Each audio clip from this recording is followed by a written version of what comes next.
La première réunion du collège des superviseurs du groupe Ecobank s'est ouverte hier mardi à Abidjan sous la présidence de Tiemoko Meïle Kone, gouverneur de la Banque centrale des États de l'Afrique de l'Ouest, BCAO. Organisée par l'organe communautaire de supervision bancaire, la Commission bancaire de l'Union monétaire ouest-africaine, cette rencontre qui se tient les 28 et 29 avril va voir la participation aux travaux de représentants de 13 autorités de supervision de filiales bancaires du groupe Ecobank installées en Afrique et en France. La rencontre devrait également constituer une occasion pour les superviseurs d'échanger avec les principaux dirigeants du groupe Ecobank et de formuler des recommandations visant une meilleure application de réglementation et délimitation plus précise des contrôles au regard des risques identifiés.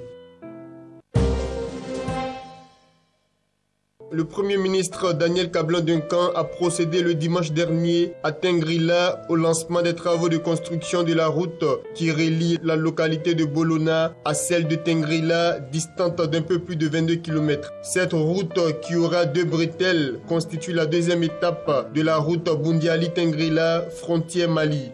Cette seconde phase s'étend de Bolona à la frontière Mali en passant par Tengrila, soit une distance totale de plus de 42 km. Sa construction, financée conjointement par la Banque islamique de développement et le Trésor de Côte d'Ivoire à hauteur de 15 milliards de francs CFA, va durer 12 mois.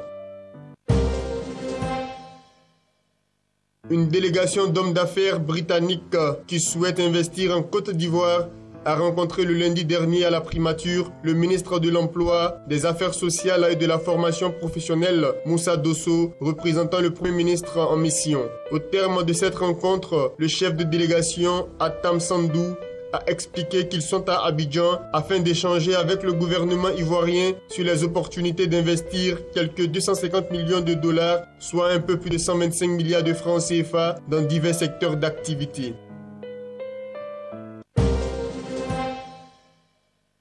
C'est une année 2014 réussie que vient de réaliser Société Générale Côte d'Ivoire au regard des résultats financiers qu'elle a publiés le vendredi dernier sur la Bourse régionale des valeurs mobilières BRVM d'Abidjan où elle est cotée. La filiale du groupe financier français a affiché une bonne maîtrise de ses charges d'activité en même temps qu'elle a accru le produit de ses activités bancaires. Au final, le produit net bancaire en 2014 s'affiche à 68 milliards de francs CFA contre seulement 60 milliards de francs CFA en 2013.